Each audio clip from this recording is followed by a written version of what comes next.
We are living in a computer-programmed reality, and the only clue we have to it is when some variable is changed and some alteration in our reality occurs.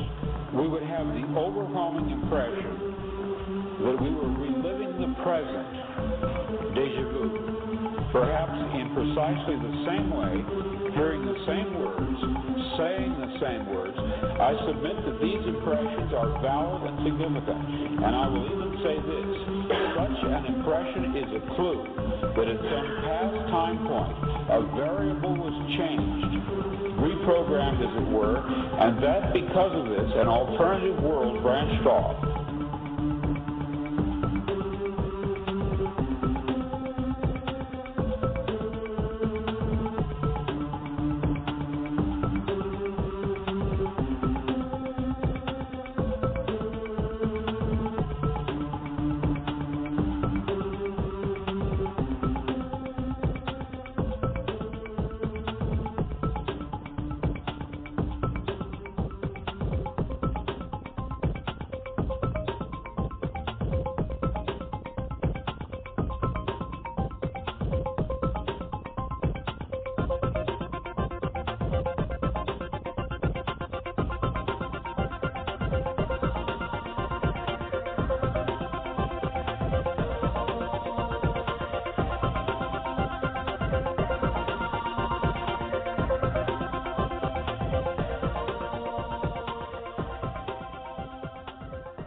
Good afternoon and welcome to the midweek edition of Free Association Radio. This is Robert Phoenix.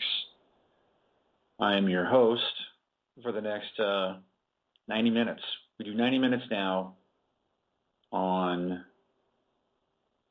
Is it 90 minutes? Yeah, it's 90 minutes. 90 minutes now on Wednesdays. And the reason for that is, well, I've had my schedule, as they say in England, my schedule, change with my kid. And I have to accommodate this new life change, hence less time for you. More time for my son, less time for you. That's the way it goes in life sometimes. We have to make sacrifices. However, I'm still here for the next 90 minutes, and we are going to talk about astrology, obviously, because that's what the show's about. And we're going to kind of revolve and evolve around the whole idea of the assassination of JFK. And certainly the astrology from that day is incredibly applicable. I have pulled up the chart before, and it's included in my presentation on Gaiam TV. Yes, Gaiam TV. And that airs on Friday, the 22nd, which is the day that Mr. John F. Kennedy was assassinated. Now, there are people who believe that he was not assassinated. There's two theories around this. One theory is that the assassination was faked and that he was held captive, held prisoner by Mr. Aristotle Onassis on a Greek island. This, by the way, can be found in something called the Gemstone Files.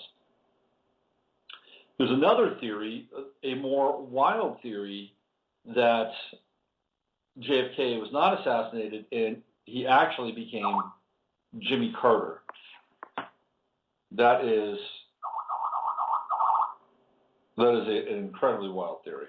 That comes from your friend. It's not your friend, but that comes from Dallas Goldbug. And Goldbug has a wild sort of overarching theory that most of the people today belong to one family, the Greenberg family, and they're all actors playing different roles. And I think some of Ed's work is really interesting. At other times, I think it's completely off the mark, and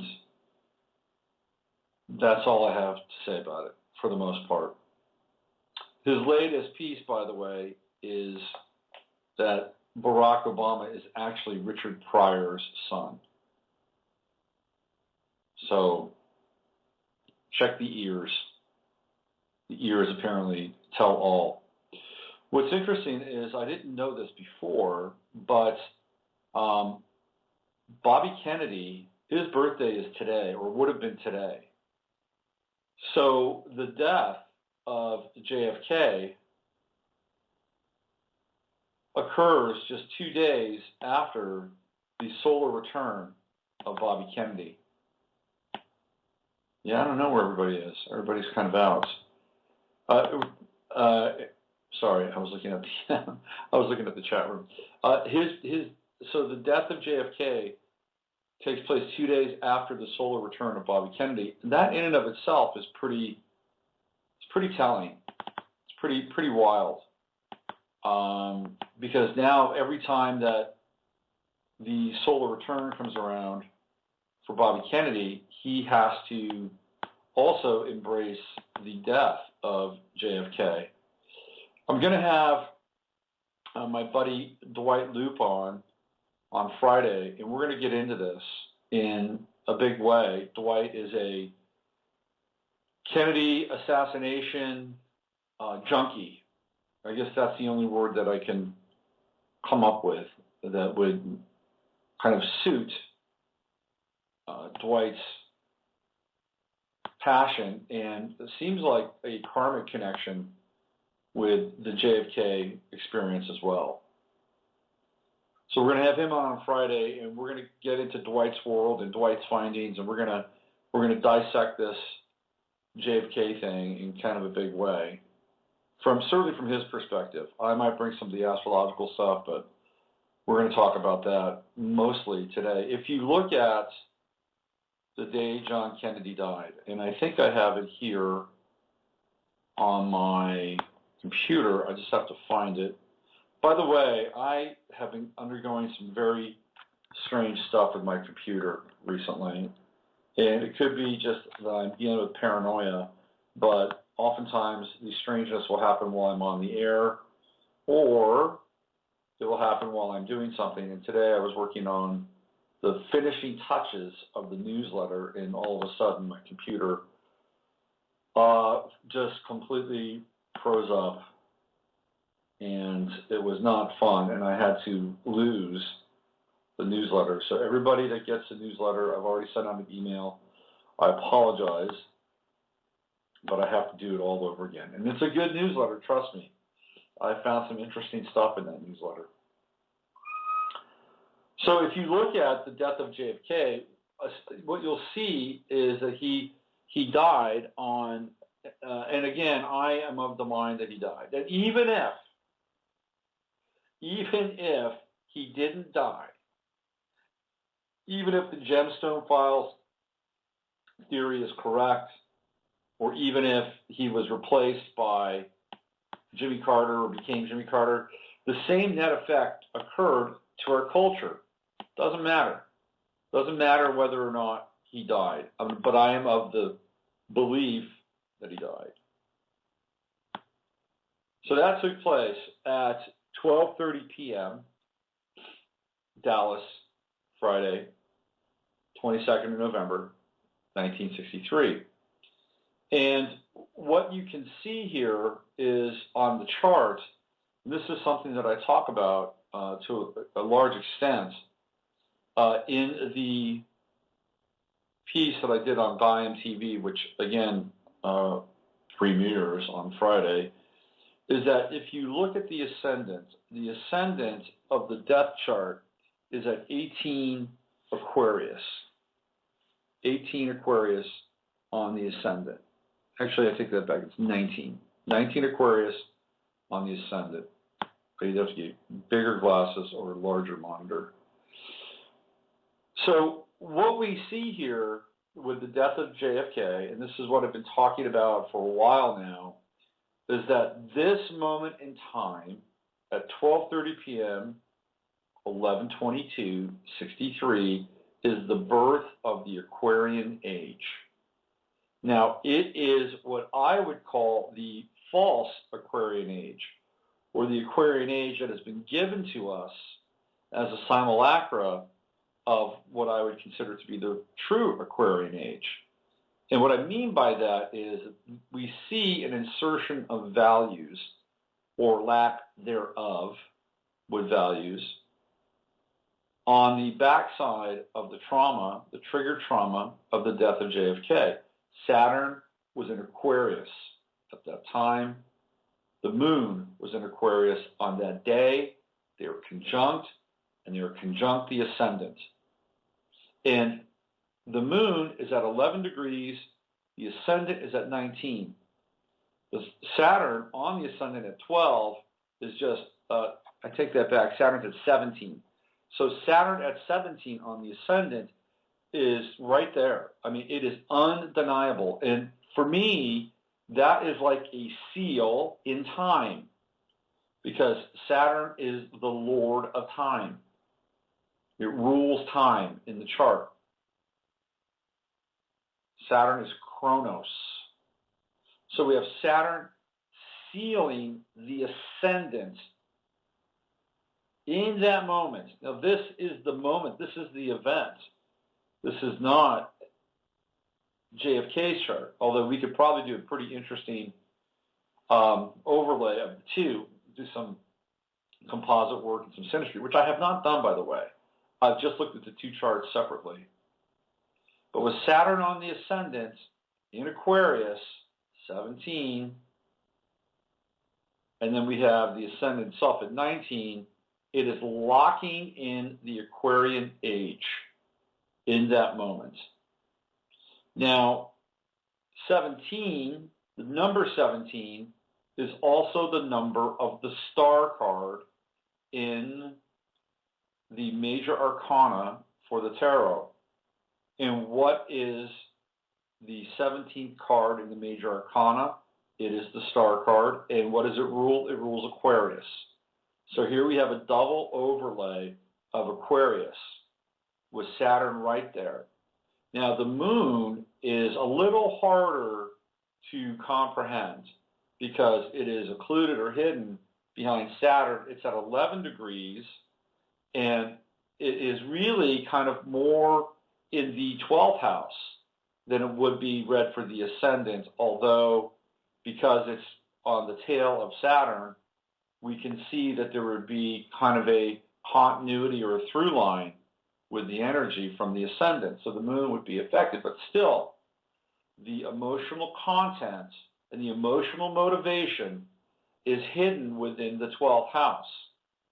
So here, the moon, of course, the moon has everything to do with the life cycle, the ovulation cycle, the menstruation cycle.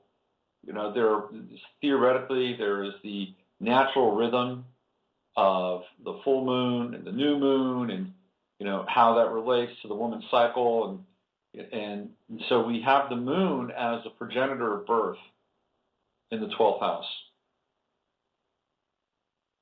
So that's hidden from us. And so we see the birth or the hatching hidden from us in the 12th house. Now, if you look at what's happening up in the 9th house, there's Neptune in Scorpio. And that Neptune is squaring the moon, and it's squaring Saturn, and it's squaring the ascendant. And the 9th house obviously is law and philosophy, people from other countries. And with Neptune up there, it's supposed to be truth as well, right? I mean, the 9th house is Sagittarius, it's truth. And with Neptune up there, what we have is we have deception, especially as it squares the moon and it squares Saturn. That the motivation around all of this is deceptive. Anytime you get into a dance with Neptune, it's either going to be an illusion, a deception, it's going to, or it could portend and augur some kind of spiritual breakthrough, but one has to let go of the physical moorings in some ways to allow Neptune to have an impact in one's life. It's about letting go, pushing off, and dissolving. That's the energy of Neptune. But here we have the square between Saturn and the Moon and Neptune up in the ninth. Now there's also some more squares taking place, and they take place with Venus and Mercury, and they square Pluto and Uranus. Now, Pluto and Uranus are conjunct. This is part of the Pluto-Uranus conjunction that takes place in the 1960s. And that Pluto-Uranus conjunction forms a yod, or a finger of God, in the seventh house, which is Virgo, right? Now, I ask you, who close to John Fitzgerald Kennedy was a Virgo? Well, if you raised your hand and said Lyndon Baines Johnson, you'd be absolutely correct. So here we have, in the seventh house at that time, and what was Johnson's? Let me just find out what Johnson's degree was. Let me see if I can find that. I haven't really completely, see, there's more stuff. Every time you look at astrology, more and more things are revealed. More and more things. Lyndon B. Johnson. By the way, I live near Johnson City, which is named after him, right?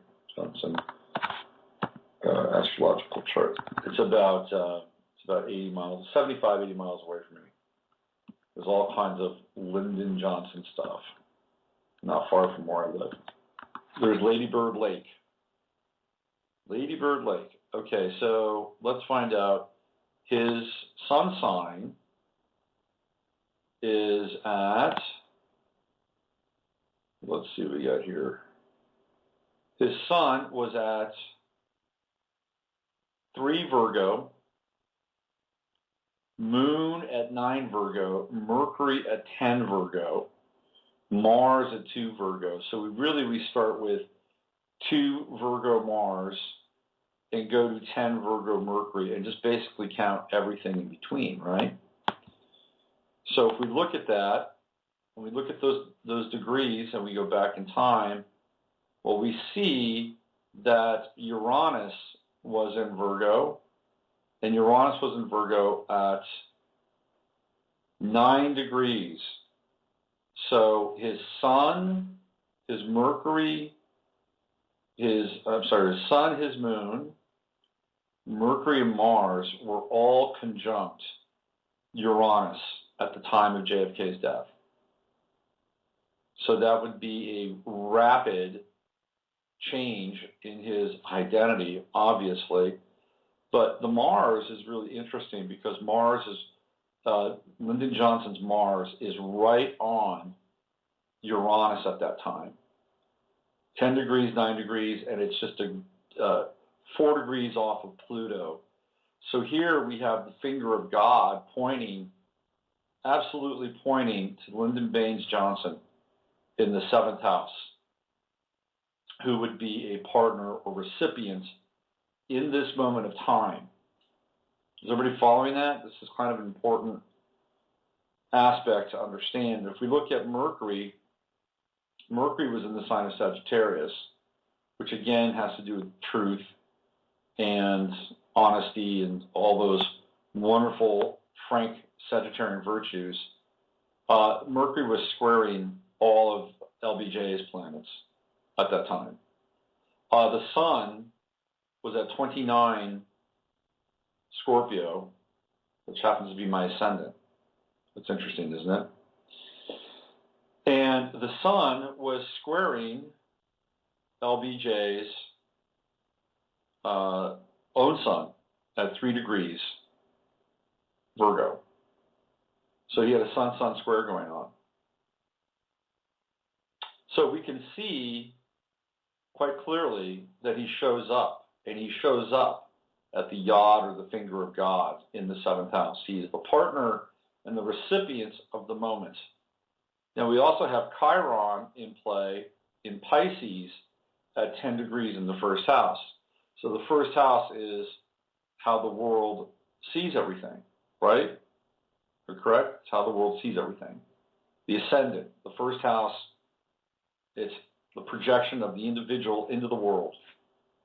So at 10 degrees, Chiron is, in Pisces, is this very interesting kind of vector. and wound. It, again, can be quite deceptive because we're dealing with Piscean energy. We're dealing with victim energy. We're also dealing with archetypes of Christ and the kingfisher. Now, if you go back and look at Kennedy during that time, he was the personification in some ways of Arthur, because the Kennedy administration was known as Camelot. And the kingfisher myth and the Arthurian myth are intertwined with one another. And if you go back in time and you read The Wasteland by T.S. Eliot, which is a modern riff on the kingfisher, the tale of the kingfisher, set in Europe in the desolation of the soul of modern man, the wasteland. That is what we see in the post-Kennedy experience. We see T.S. Eliot's wasteland becoming fulfilled. And Chiron in Pisces in the first house gives the appearance of an event looking one way and it actually being something quite different. Because that's what Pisces does, right? And this is the eternal wound that we have lived with since then. The kingfisher archetype has been implanted on all of us. So we are living that wound. We are the walking, living through the wasteland. Now, it doesn't matter if you weren't born at that time. You are still a recipient of it. Sorry, it's the way it goes. You can't get out of it. And you're a recipient of it because of the timeline that has evolved as a result of it. Now, if you look at that Chiron, and I didn't have a lot of time for this on the Gaian piece. I had about 40 minutes. I had 40 slides. I had to burn through everything. But if you look at that Chiron, it's opposed at Uranus in Virgo at 9 degrees. And where is Lyndon Baines Johnson's Mars? It's at Virgo 10. So there was a Mars-Chiron opposition going on as well with his chart and transiting Chiron.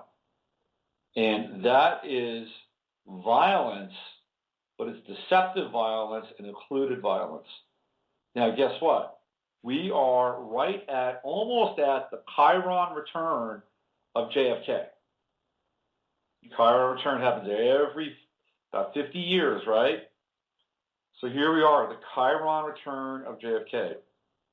We have the opportunity right now, over the course of the next 4 to 5 days, to rip the motherfucking bandage off this thing, okay? We could do it. That's theoretically what the Chiron return is about. We could reopen the wound, and without sentimentalizing and without creating a fairy tale or a fiction, we could heal this wound that has plagued us since the 22nd of November in 1963.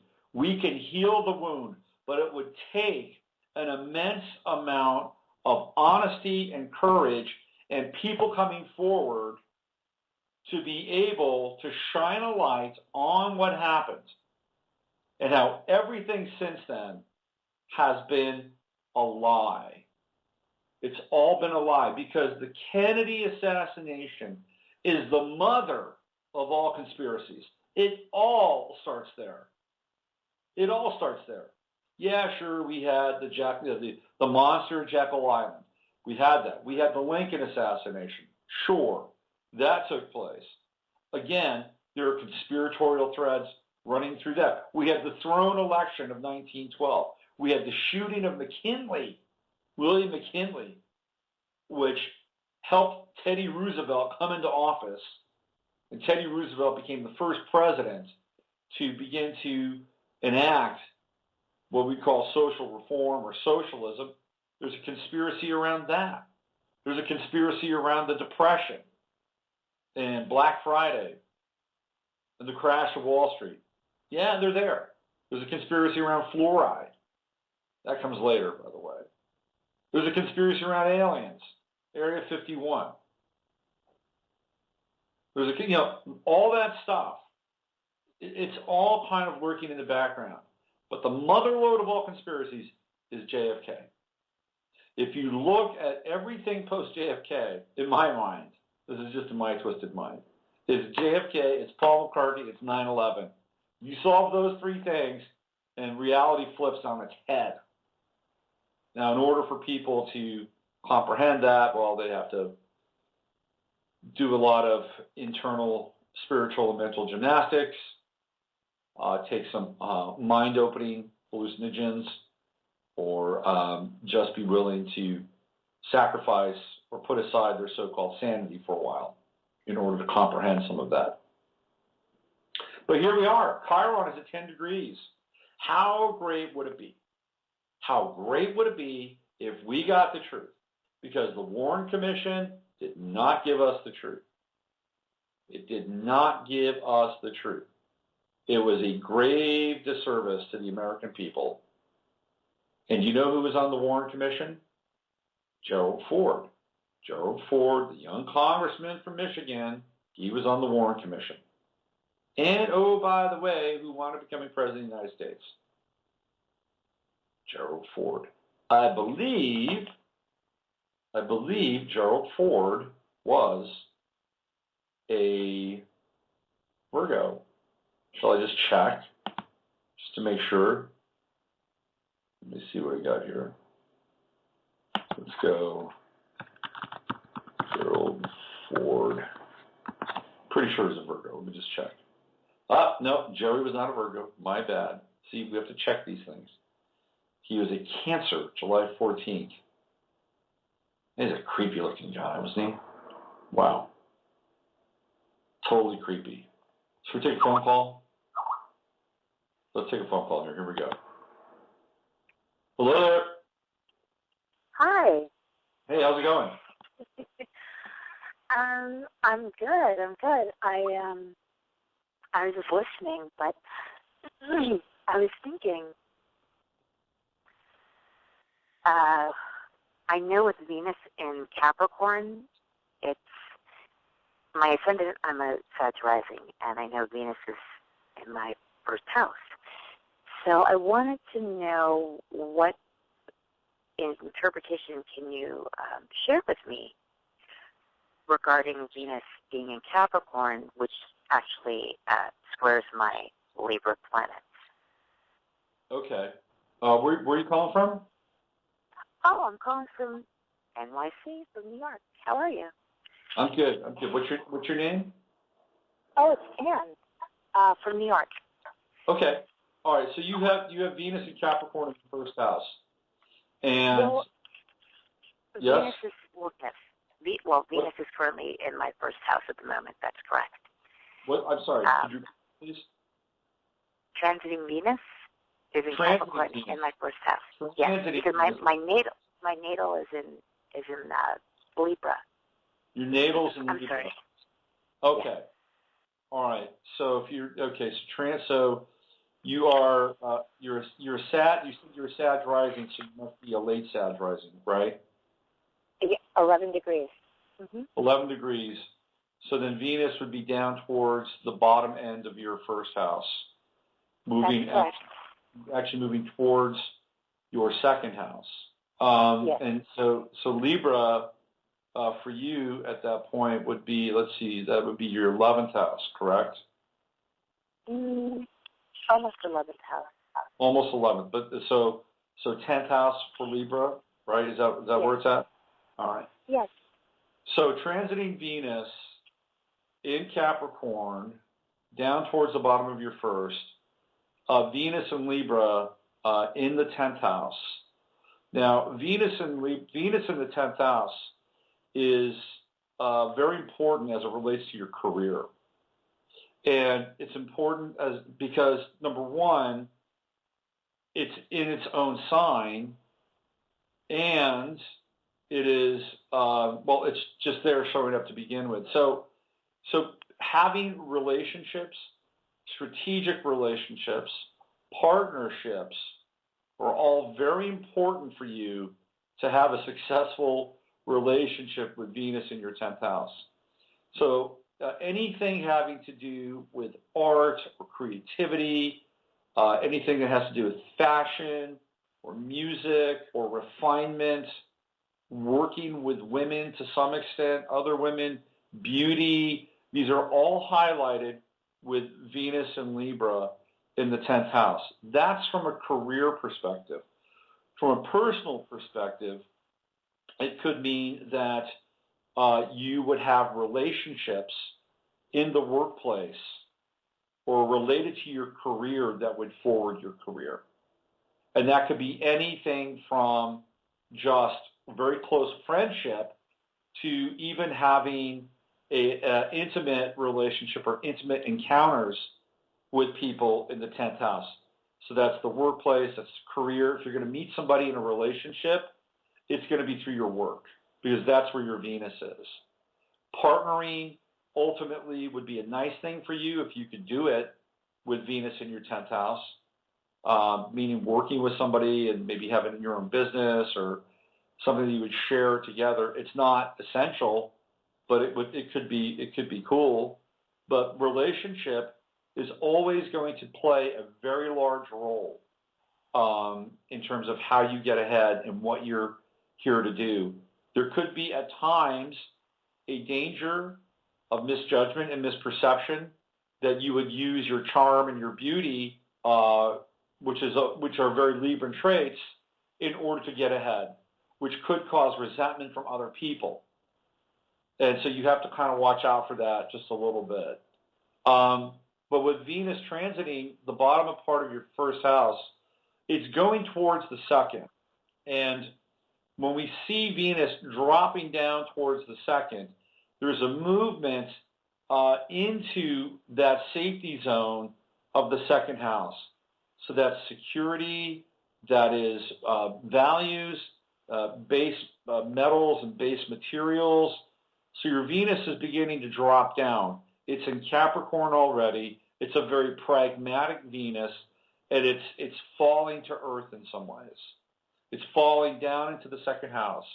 And so on a transitory level, you become more aware of the value of relationship. And that value could have a monetary value attached to it, but it could also have a more of a spiritual value. But you're dealing with two earth signs. You're dealing with Taurus, you're dealing with Capricorn. And when you're dealing with earth, you're dealing with material, matter.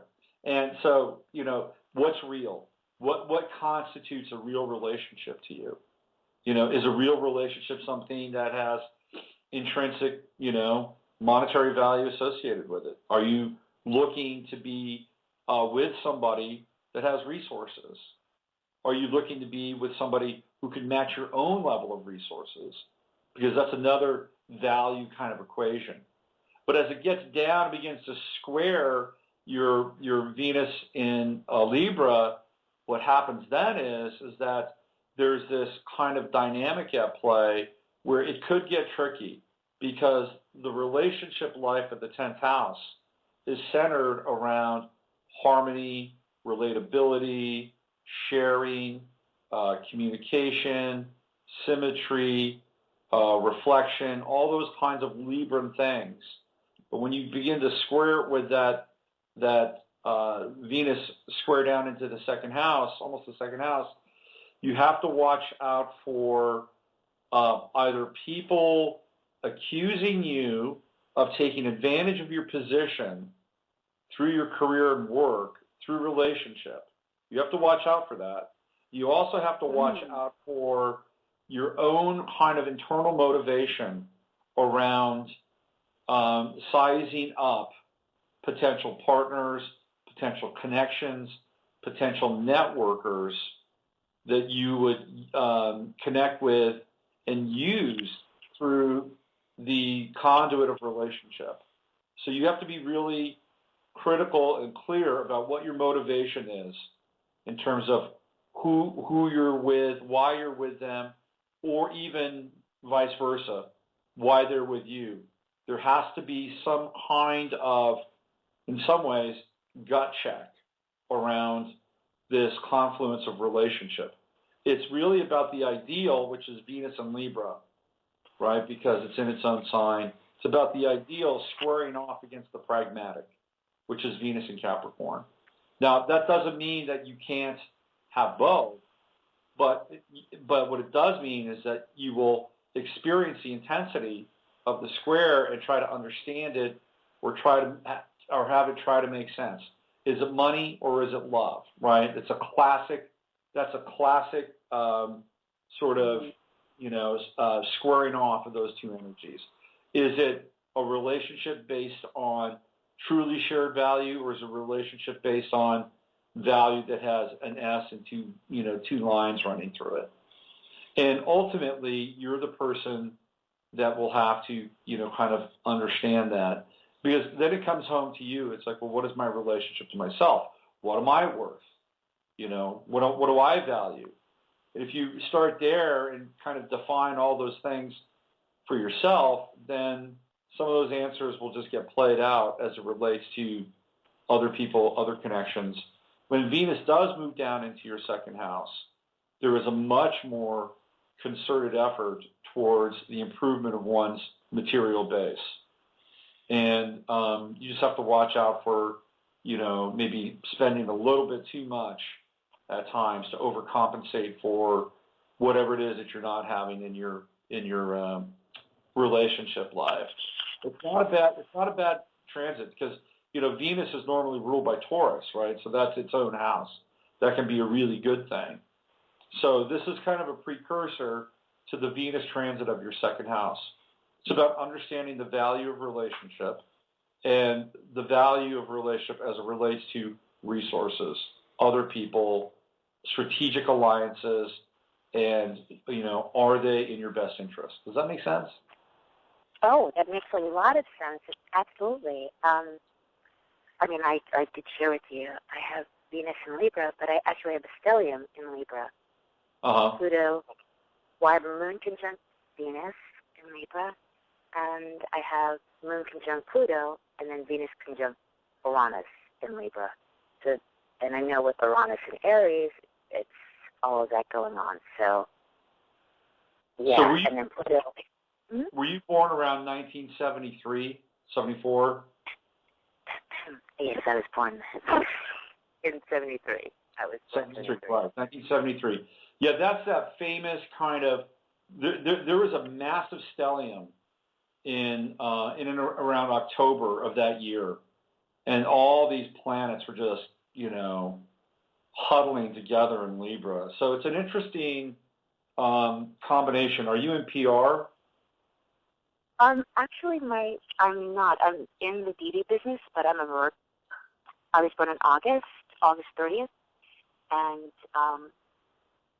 I'm not in PR. However, I was in that line of business prior, but I've always been in like fashion, but right now it's about the skin. Yeah, that's perfect. Yeah, that's a perfect profession for you, because Libra is very invested in beauty and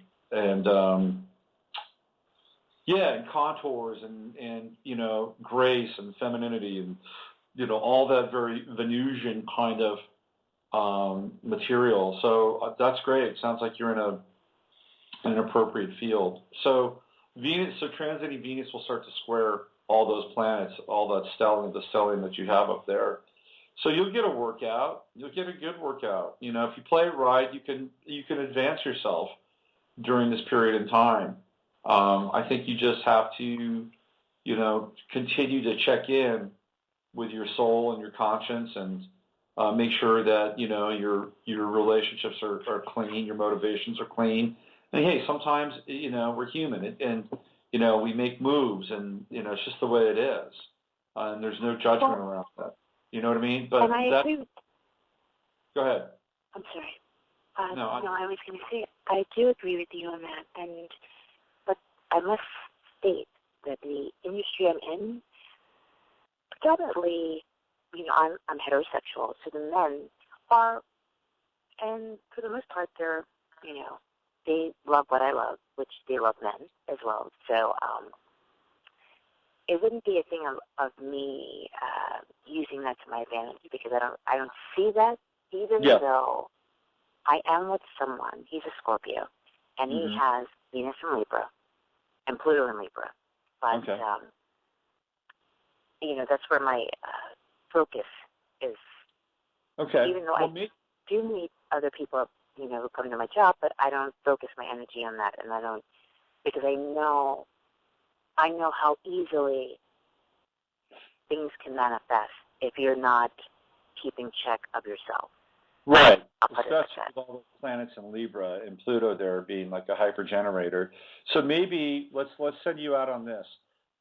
With that information in mind, maybe what you would want to do is you'd want to go deeper and explore further with your partner about Venus moving through your second house, which would be, sort of maybe a deeper committed material manifestation, maybe buying a house together, maybe, whatever brings you closer together and would allow you to either, I wouldn't say work together, but, look at your resources together.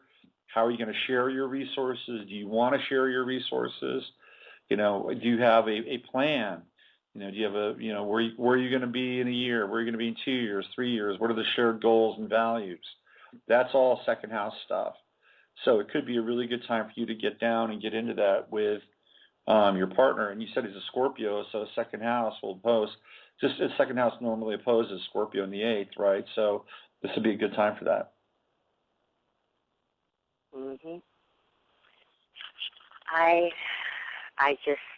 I'm wondering, where's the money? Like, I feel this so strongly right now. I'm like, I need to make more money. I mean, I feel everyone with the economy the way it is, yes. We should have definitely different, or multiple sources of income, to build and grow. But I feel at my job, I'm like, I really have been cranking out some serious numbers for them, and I'm like, I need some serious money. Yeah, well, again, Venus in Capricorn, and moving down into your second house, it might be a time for you to negotiate, right? Because Capricorn's corporations. So, that could be could be a very positive time for that. Do you have anything in the 9th house? Yeah, I have my Sun and my Mercury in the 9th. Yeah, one of the things that just came to me is that you may want to look into some kind of publishing, and it could be publishing that's related to your current line of work, and that could be anything from pamphlets to ebooks to something that could help you promote what you're doing. If you have Sun and Mercury in the 9th house, you may want to look at publishing. And maybe it's how-to manuals or whatever, maybe it's how-to beauty manuals or, guerrilla skincare or whatever that stuff is.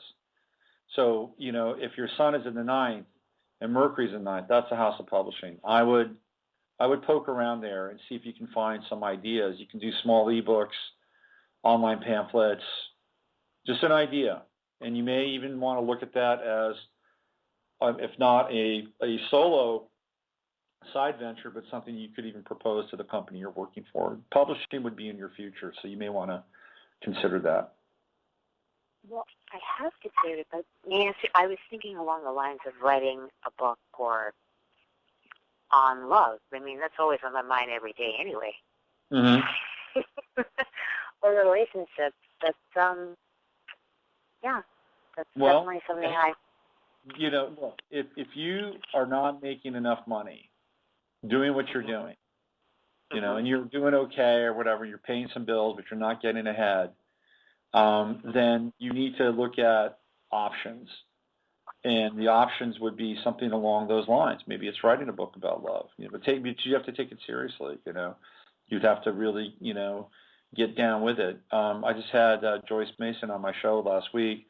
Joyce was an astrologer for a number of years and finally decided that she was going to write a mystery novel.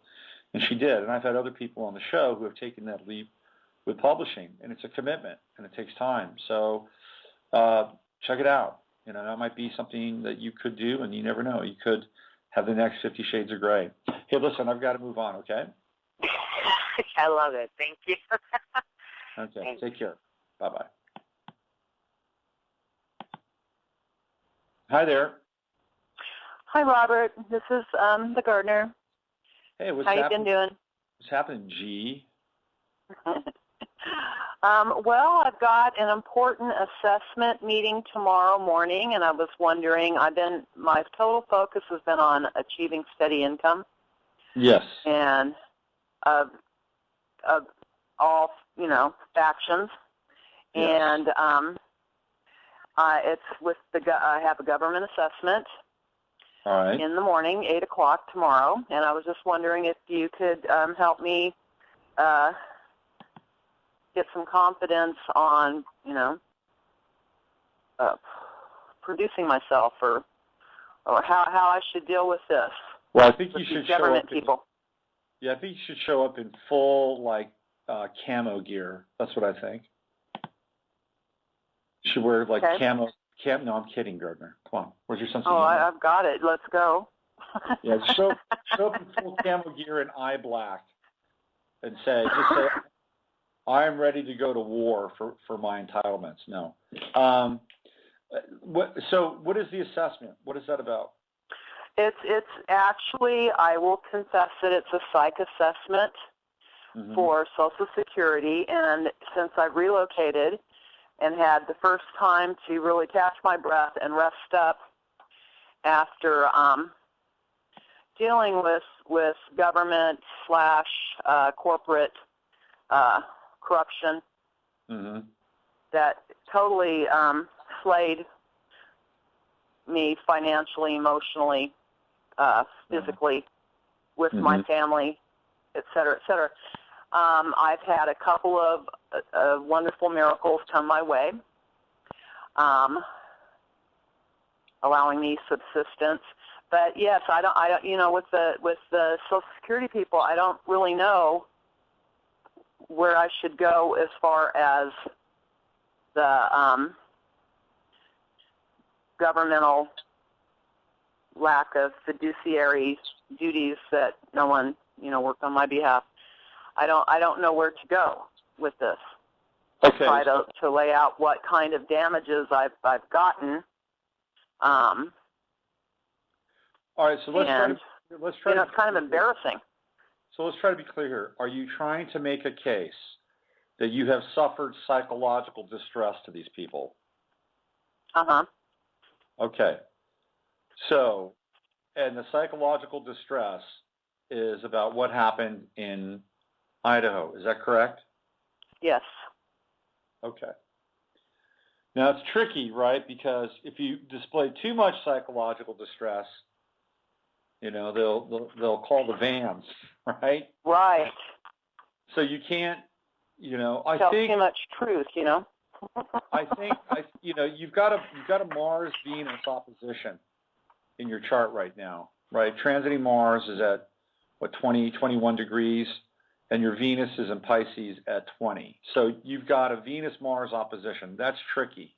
That's a tricky opposition to do any kind of negotiating under. Is there any way you can change the date? Okay, what did you say? My Mars is at 29 Sag. No, I'm talking about natally. Transiting Mars Virgo. Oh. So it's in yeah. Well, and I know I saw that Jupiter at 20 Cancer squaring my Venus and Libra, which always is a heads up for me. And Aries too. Jupiter squares, I don't trip off of Jupiter squares. Okay. They're the only thing with Jupiter squares that you have to deal with is maybe tempering your expectations, right? It's the Mars Venus opposition that concerns me. Okay, the transit Mars Venus. Can you change your date? No, I don't think so. They've verified it like 3 or 4 times. They're very good at that. Okay. Paper people. Well, don't polarize. Don't be defensive. You can't be defensive with the Mars-Venus opposition. It'll blow up. It'll just totally blow up. So you have to stay cool. right? You have state school. You've got to state your case, and you can basically. What you have to watch out for, though, is you have to watch out for strings attached. Like they may say, "Oh yeah, sure, we'll give you X amount per month, but you have to submit to psychological testing on a consistent basis. We may decide to prescribe some drugs for you." How do you feel about that? Right. At that point. My biggest, when I wrote out the paperwork where they want you to explain what your problems are, and I just told them that I was in great fear of pretty much everybody, and specifically in the healthcare, legal, yeah, I don't know, and government constructs, So look, it's your life, and you are doing what you need to do in order to take steps to survive. I am not in judgment of that. Okay. Right. Well, I'm putting it out to the universe. Yeah, I would not. Who surrounds me to go with, I need and want, and I am, pursuing every available known to me option. Sure. I need steady income. Sure, understood. I personally, I would not open myself up to the clutches of the machine when it comes to mental health. I just wouldn't. Because once you do, you're entering into agreement with them. And on some level, you are confirming, even though, and I'm not saying that I'm not saying that this is your condition, okay? But by doing that, you are at some level coming into agreement to confirm a condition with them, whether or not you are just using this experience in order to, because there's a part of you that feels that you have a grievance, that you had gone through something. There were people that weren't there for you to help you. There was no safety net at that time. You've suffered some trauma. So now you want that safety net moment. Okay, I understand that. I understand that. But at the same time, you're going to have to convince them that this is, you will not have the ability to, in some ways, mentally care for yourself. And I think you should really look at that. Right. And I'll give you an example. And this is kind of a far out example. But I had a girlfriend a long time ago, and her brother was a chiropractor, and he had kind of a scam going on, an insurance scam, and he was making a lot of money. And he got busted. Other chiropractors found out, and they turned him in. And he got busted on this insurance scam. And he went before the judge to plead his case and all this other stuff. And he decided that he was going to plead his case as somebody who was mentally deficient, right? Like the toll, the stress, all this stuff had affected him so much that he was not completely of sound mind. He was acting that out in the court so that the court would be more lenient on him, right? Well, I forget what the sentence was. I think he probably had to pay a bunch of money back or whatever. But what was really interesting is that at some point moving forward, he did become more mentally deficient. He'd lost all of his faculties, and nobody could figure out what he had. Nobody could figure out what he had. And eventually, and my ex-girlfriend even took him down to go see John of God down in the Amazon, which was a complete waste of time and money for her and him. And turns out, after it was all said and done, he had a parasite. He had a parasite in his brain.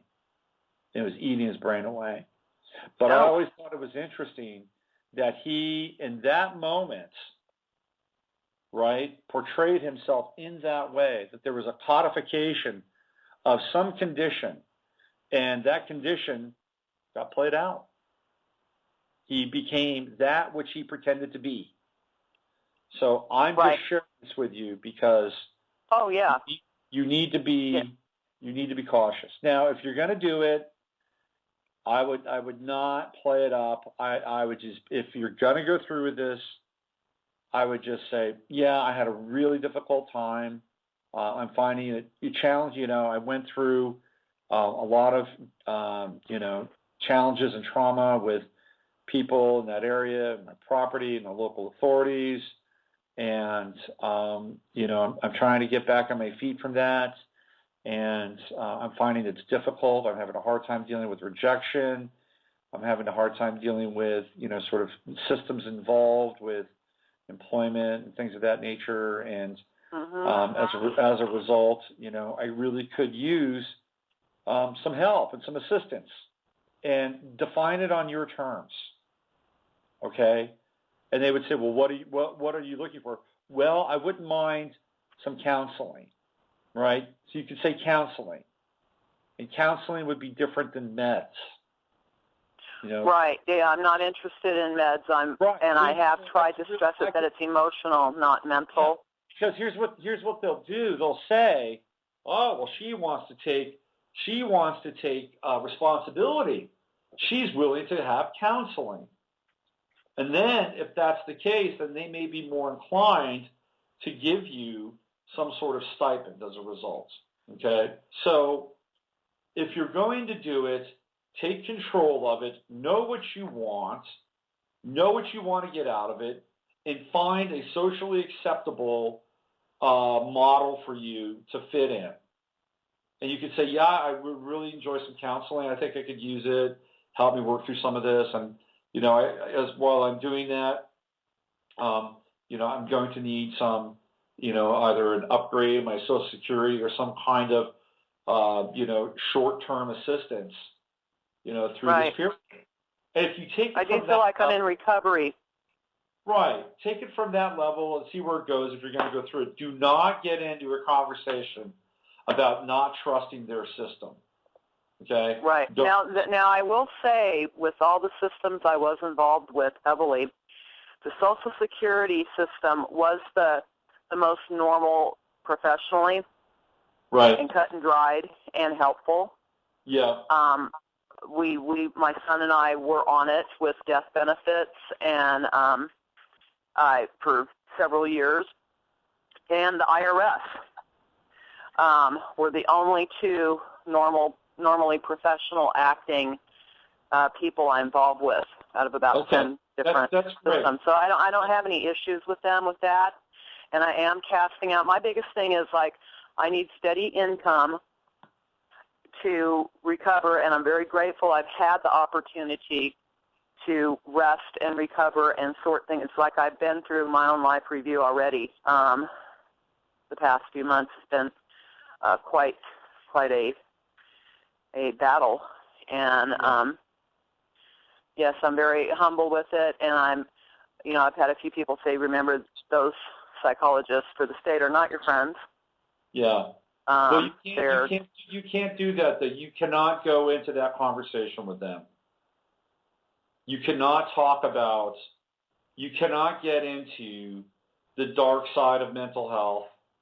You cannot, if you're going to play on their turf, you have to appear as normal as you possibly can and willing to, look for help, be humble, suggest things. Right. Be proactive. If you do all those things, then you may have a chance of them being sympathetic. They can say she's working with the system will work with her. Okay? So I don't want to ever make it seem like I'm giving up my rights to. Well, it's not that. You cannot be adversarial with them. No. What you have to do is you have to form a bond with them in that moment, okay? You have to form a bond. They are your allies. You say, I'm looking to you guys as my allies. This is what I've gone through. This is where I'm at. These are some of the things I think I could really use. I could, what I could need. But don't go into your script. Don't go into the Pisces script, because they will give you a script. right? They'll give you a prescription. Right. And then they'll tie any kind of money to like weird stuff, and you don't want to get in their clutches that way. All right? Now, with Venus, is what degree is Venus in tomorrow? I don't know. I have to check Capricorn. So what difference would, I'm just curious, what difference would that Well, make? it's like my 8th house, which governs government, right? 8th house, no, that's the 10th house. Well, yeah, I was just wondering if it was in my 7th house where Pluto is, or if it's in my 8th house. Hold on. I have to find out where you are. It'd be in your 7th house. 7th house. So it'd be partnering with the government, right? There you go. Right. Yeah, I do feel just getting rested. Just tell how much you love Obama and how much you believe in Obamacare, and they'll do anything for you. Well, this is Illinois, and they are very very democratic. Yeah. They really it's different to be in this state like that compared to Idaho. Yeah. Well, there you go. Just just play a role. You're a Pisces. Play a role, but don't play nuts. The role you want to play is somebody who is looking for some help, looking for some counseling, some outreach, and some financial subsistence, short term. Right. 6 months. Don't you say, I don't want to be a burden on the system, but I could really use this right now. Define it in your own way. And then they'll say, well, it says here that you don't trust the system, you don't trust. So you can say, well, I do have some apprehension. I've seen some things happen to some people in my life that have been close to me, and quite frankly, I've seen some things that have concerned me. So, I'm trying to work that out while I'm talking with you, and I'm feeling pretty vulnerable right now, and I'm being really open with you. So, when you get into a place where you're vulnerable, it can be a little tricky for folks. So, I'm here, and I'm here in good faith because I believe in the system, I believe in this country, and I believe in the safety net that's been provided for us. And I'm looking forward to how you can best assist me. That's it. That's it. Well, thank you. Well, good luck. And people are talking about you in the chat room, so you may want to go in there and see what's happening. Okay. Good deal. Thank you. You're very All good. right, take care. Let us know how it goes, all right? Okay. Thanks. Bye-bye. Bye-bye.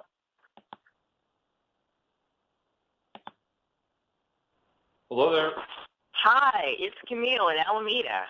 What's going on, Lady C?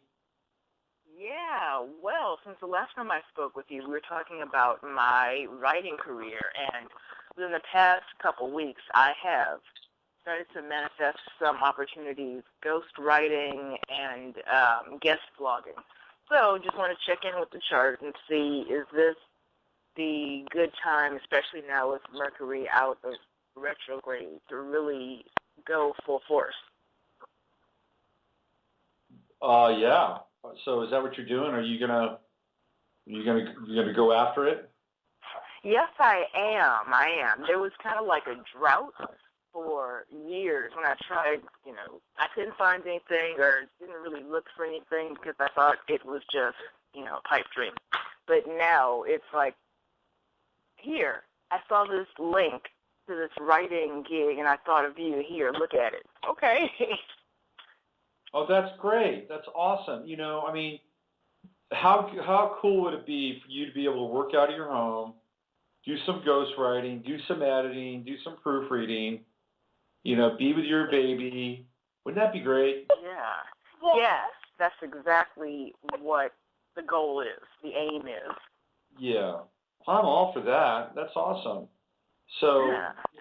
Mercury's gone direct. You're charging ahead, one foot in front of the other, all that good stuff. Well, cool. Congratulations. And I know you'll do well. I mean, you are a very competent person.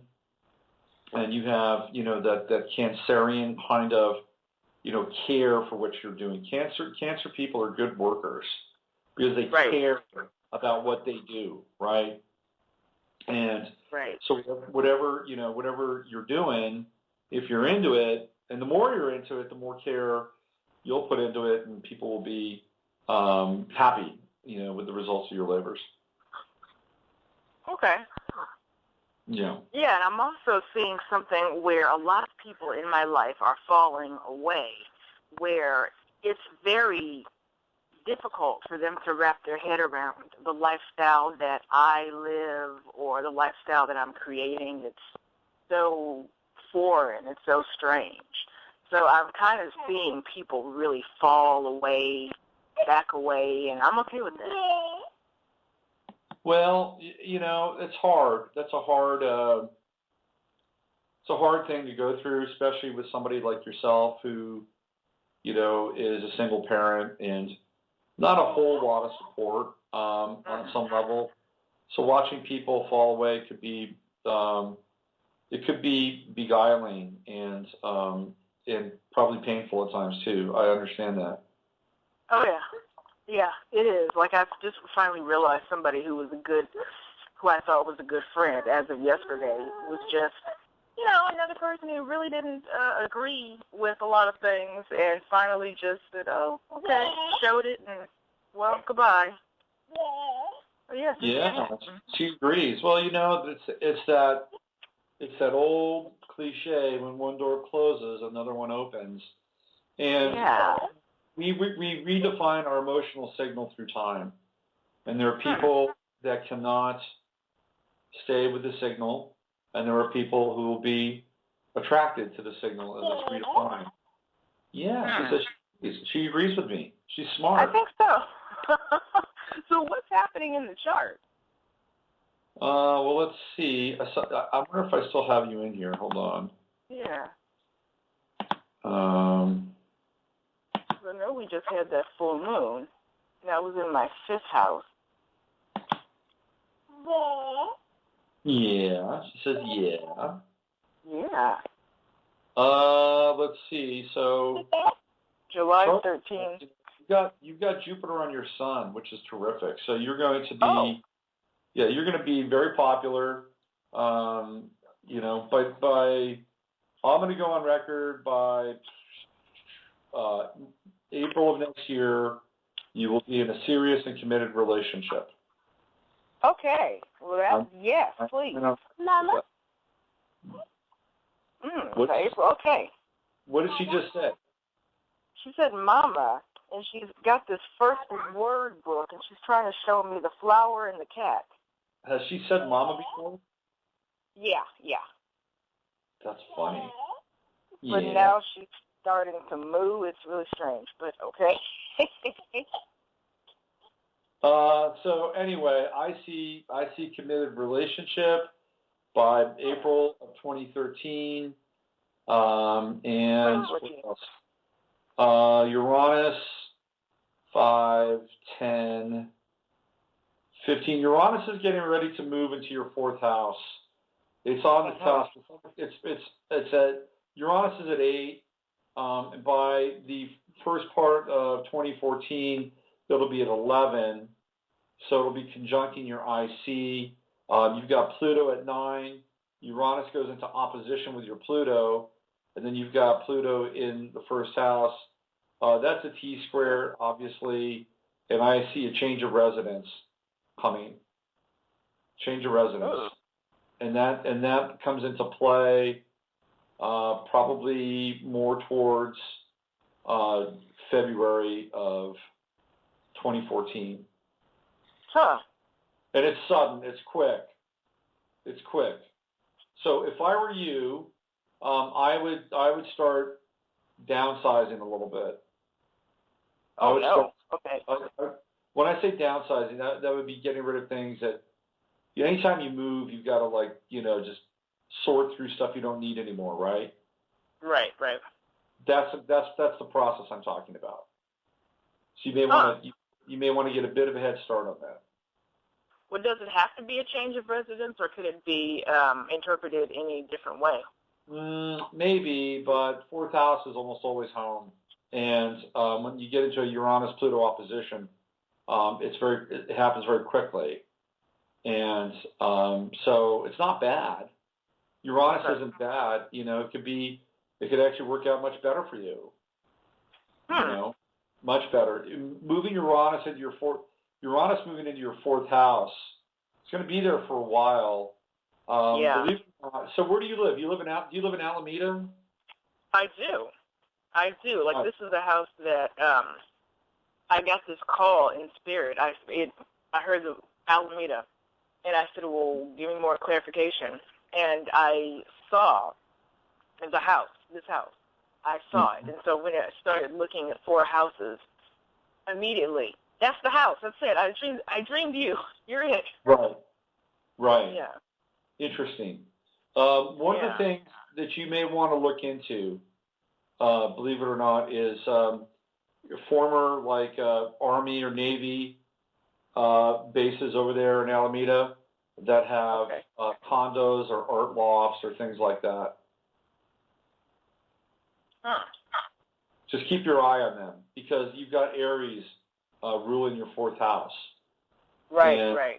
And that's, so you get that slightly kind of military, martial energy down in the fourth. And I know that they've got all those former bases over there, and I bet you they've got living quarters there too. I'm just throwing that out there because Uranus and the shift between the third and the fourth. So, and I'm not telling you to leave your dream house, but I'd rather not, to be quite fair.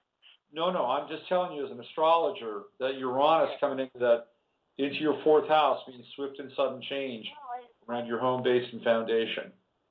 So. Well, you know what's interesting? I called in, not last time, the time before that.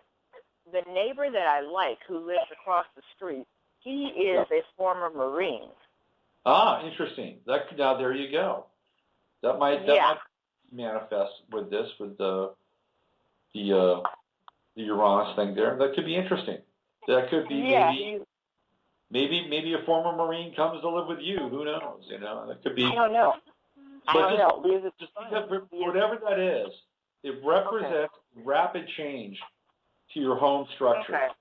Okay? Yeah, I can see that because one of my good girlfriends, she knows that I've been interested in this man, and he's been interested in me to whatever degree for about 4 years. So this weekend, she wanted to play matchmaker and try to set something up, and she's like, and I'll be frank, are you ovulating? How about go after him, get pregnant, marry him? Well, I didn't say I wanted to do all that, but no, do it, come on, it'll be okay. So, yeah, I didn't say I was going to do that, but, those are some more quick changes some people are trying to throw out there for me. Right. Well, obviously she's a very dedicated friend. And she's a Taurus, and so is my former Marine is also a Taurus. So it's quite interesting. Okay. Well, are you cool? Is that good? Yeah. Okay. Totally. All right. Well, we'll call back in, check in, and tell us how the writing is going, and keep us abreast of the romance with G.I. Joe. Okay, thank you. I sure will. All right. Bye, Camille. Okay. Bye-bye. That's our friend Camille in Alameda, California. Alameda is an interesting place. It's an island. It is an island in the bay, and you have to take either a bridge or go under a tunnel, or through a tunnel, not under a tunnel. Under the water. It's an underwater tunnel. Yes, it is. To get to the island of Alameda. And Alameda is kind of like this funky little place that has its own vibe and time, and a lot of cops and a lot of first responders live in Alameda. And I used to spend some time there, not a lot. It's an interesting place, though, Alameda. Right on the bay, right on the water. surrounded by water. She's a Cancer. That's good for her. Okay, we've got about 14 minutes left in the show. And we've got the chat room's happening today. We got, how many people in there? 20 people in the chat room. It's pretty good. Let's see, there's another call. I wonder if it was our first caller. I wonder if she called back in. Hello there. Yeah, it's her. She's just listening. That's fine. People call in and they listen sometimes. That's how they experience the show. Am I going to talk any more about JFK? I don't think so. Again, we're going to have Dwight Loop on Friday. We'll get into this more and deeper. I'm looking at Johnson's chart. This guy, Lyndon Baines Johnson, stellium in Virgo, Mars, Sun, Mercury, Moon, all in the first house. All in the first house. Talk about willful. Jupiter in Leo, right on the ascendant, and trining Pluto. Uranus in Capricorn at 13 degrees, Uranus in Capricorn. That's in the 5th house. Opposing Neptune and Venus. He was not faithful, this man, was he? There's a famous book that was put out by his former mistress. I think her last name was Brown. And she claims that he told her that he was the guy that was involved in the assassination of JFK. It was him and Texas Oilman. Well, I think he was, but I think it was more than Texas Oilman. We'll talk about that on Friday. Who the motivators were, who the people behind the scenes were. He had, Neptune conjunct Venus, opposing that Uranus. Deception. And then Saturn in the 8th house in Aries, opposing Mercury. Saturn in the 8th house, part of that T-square, that, in Aries, that's by any means necessary. That's what that aspect is. That is a hard-ass aspect. Saturn square Uranus, Saturn square Venus, Saturn square Neptune. A little psychopathic, don't you think? The Sun trine Uranus, Mercury trine Uranus. Johnson was a smart dude. He was smart. He was cagey. Maybe he was KGB. No, I'm just kidding. So yeah, that's his chart. Kennedy had a more interesting chart, by the way. Much more interesting. But again, if we go back into this whole notion and idea of the false Aquarian age, Johnson, even though he had his true node in Cancer, it shows up in his 11th house, right? So we look at the true node as the beacon, whatever house it shows up in, that's where the emphasis for the chart is. So for him, it's this Aquarian kind of world, right? It's this Aquarian sort of new age, great society blueprint, which he brings to the United States, which is really the sort of the deep, the very, very deep tunneling and foundational work for socialism. The welfare state is put on steroids during the Johnson administration, amongst other things. And you can see that clearly with the true node in the 11th house. Now, what's also interesting, too, right, is Neptune and Venus in the 11th. And that's around deception in relationships. And I've already talked about his relationship with his mistress who spilled the beans on him. But another interpretation of that would be the group of people that he inherited, the cabinet members that he inherited from Kennedy. So you had Dulles brothers, you had Dean Rusk, there were the wise men, Bob McNamara, Atchison, all these guys, right, that were There were the Kennedy people, the wise men. They were the guys that told Johnson to go deeper into Vietnam, to keep fighting, to keep deploying more troops, buying more munitions, all these things. They were the guys that told him that this was the course of action to take for the country. And then at one point, they then told him, well, it's not really a winnable war. We have these rules of engagement.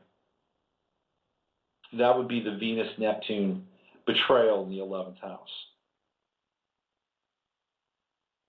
And it's interesting because after it was all said and done, right, Johnson was a one-term president. For all the quote-unquote good that he might have done, which I'm not sure it was all that great, to be honest with you, although some good things came out of his Great Society package, some good things. NPR, by the way, PBS, came out of the Great Society package. Public radio, public television, all things considered. That came out of it. Okay, let me just go do a quick check here. People are gone. There are no more listeners. I think it's a wrap, folks. What do you guys think? We talked a lot about Kennedy Day. We got into people's personal lives, their hearts, their heads. It's a lot. There's a lot happening out there. And there's even more that's coming. Trust me. There's a lot more that's coming. Damn, I wish I had not lost my newsletter today. I had some great stuff in this newsletter. I have to put it all back together again. Such is life, right? Such is life. Okay, I'll be back on Friday with Dwight Loop, and we will get into all things Kennedy. You don't want to miss that show. You can go over to Guy MTV, the 11th House, my new show on Guy MTV, and I debut with the Kennedy piece, and I'll be going out to Boulder in a couple of weeks to shoot my next 4 episodes, which will be pretty interesting. So you'll be getting 4 episodes a week, 4 episodes a month, rather, with me on Guy MTV. So that's 52 weeks of Robert Phoenix and astrology on Guy MTV. If you don't get enough of me here, you can go over there. And I'm looking forward to being able to do that and work with my friend Jay Widener and the people at Gaia. There's some interesting things going on there. There's so much content there. They've got movies. They've got movies you can watch. They've got all these instructional videos. You may not agree with all the material, but I'm sure there is some that you can agree with. There's a whole series on chemtrails there. So, avail yourself of the content. It's only $10 a month, and you can sample as much as you like. It's a great deal, actually. You can find Gaiam on your computer, but you can also source it through a Roku player, Amazon, Google TV, and also the PS3. If you have any of those devices, you can get Gaiam. Okay, let me take this. Somebody just popped in here. Let me take their call. Hold on. Hello? Hello? Testing, 1, 2, 3. Okay. Well, it's not a great time to just chime in and listen. We've only got 5 minutes left. So I'm not sure what I'll share with you specifically for 5 minutes. 773. Maybe I could do a recap, 5-minute recap of the entire show, just for this person. All right, why don't we end it right there? I'll see you on Friday with Dwight Loop, and then I have some good guests coming up in the not-so-distant future. But check me out on Guy MTV, and of course the website. And to all you people who subscribe to the newsletter, I apologize and I appreciate your patience. Here's Philip K. Dick. Have a very good day. I will see you on Friday, 11/22. We are living in a computer-programmed reality, and the only clue we have to it is when some variable is changed. and some alteration in our reality occurs, we would have the overwhelming impression that we were reliving the present, déjà vu, perhaps in precisely the same way, hearing the same words, saying the same words. I submit that these impressions are valid and significant, and I will even say this: such an impression is a clue that at some past time point, a variable was changed, reprogrammed as it were, and that because of this, an alternative world branched off.